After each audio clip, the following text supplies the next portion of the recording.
اليوم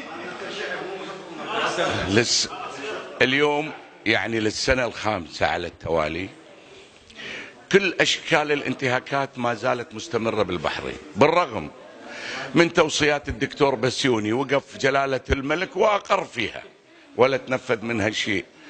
187 توصية في اليو بي آر 2012.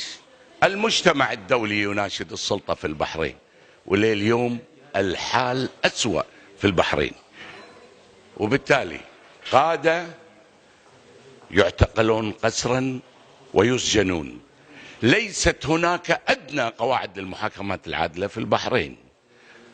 أخيرا قادة رموز، وصلنا إلى رجل نعتبره رجل استثنائي، سماحة الشيخ علي سلمان فديته. هذا الرجل مانديلا، هذا الرجل غاندي الخليج. حراك سلمي خلال 4 سنوات، دخل بالخامسة يحافظ على سلمية الحراك مع شعبه، وبالتالي يعتقل تعسفا. ليش؟ هذا الرجل كان برا ويجي ويدخل، يمشي بالشارع ويا أهله، لأنه يرى بأن يكون بين أبناء وطنه. تعتقله ليش؟ طيب حاكمة إذا ما تعتقد من أنه ارتكب فعلا يشكل أي جريمة، حقق له قواعد المحاكمة العادلة، وفر له الضمانات، يجوا مراقبين دوليين يحضروا، وتشدق واعتز بقضائك الشامخ أمام المجتمع الدولي، وهو حر طليق يحاكم اليوم. ولا كأن عتاة مجرمي العالم يساق سماحة الشيخ علي سلمان للمحاكم، بالله عليكم. وبالتالي ما هو الحال؟ ننتظر من المجتمع الدولي. بالأمس الله يبيض وجه سويسرا و33 دولة التي أصدرت بيانا. هذه ما هي دول صفوية أو أذناب إيران، هذه دول مجتمع دولي يصدر بيان: كفى يا بحرين، نفذوا التوصيات، صالحوا شعبكم. البريطانيين قالوا لكم إياها من زمان. إذا أنتم خايفين من إن والله أكو مخاطر إيرانية، فنحن من سيبني لكم قاعدة، ولكنكم تصالحوا مع شعبكم. هذا الشعب الأصيل عمره أكثر من 1000 سنة في البحرين. تجوني بالمرتزقة من أول أمس جايين مجنسينهم مثل هذا اللي بالقاعة الآن اللي البوليس أخذوه وأشكاله، تروحون ترسلونه، تروحون توفدونه عشان يسبب الإزعاج للمدافعين أنهم يطرحوا قضية مظالم الشعب البحريني. حرام، عيب. هذا الأسلوب أسلوب بلطجي وليس أسلوب حقوقيين يتناولون هذه القضايا الحقوقية في هذه الأروقة. وبالتالي اليوم لما رموز العمل الحقوقي اللي نعرفهم البحارنا وهم سباقين، مثلا أسرة الخواجة، الأستاذ عبد الهادي الخواجة، بناته الله يحفظهم مريم وزينب، الأخ النبيل نبيل رجب، اليوم وينهم؟ أما في السجن أو في الاعتقال أو منع السفر، يعني إقامة جبرية، أو مشرد ومطرود من بلده أو مسحوبة جنسيته.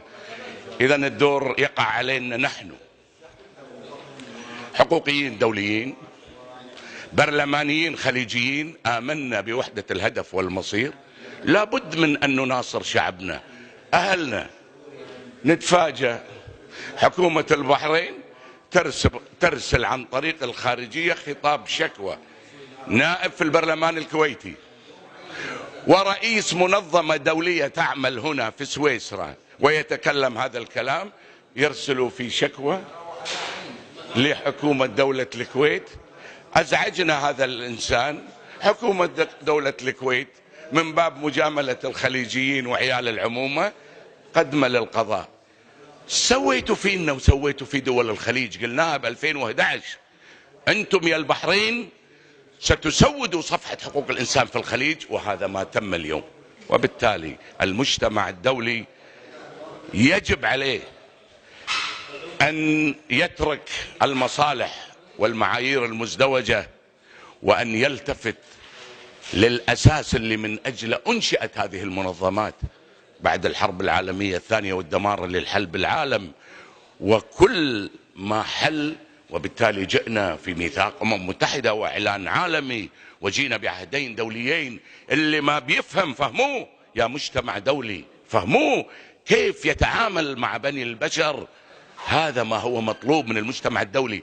مو يسمحون لطبالة ومرتزقة يأتون اليوم من يفيدهم من السلطة في البحرين من أمثال هذا. ولدي الدليل لما أقول إنه موفد ومن الطبالة، سأنشر صوره للمجتمع الدولي حتى يشوفوا الرخيص اللي يجي في القاعة حتى يشوش على هؤلاء البحارنة المدافعين عن حق الإنسان البحريني المظلوم، حتى لا يشوش عليهم في القاعة ويترك لهم حرية الشكوى وفقا لممارسة حق مشروع، خاصة في هذا المرفق.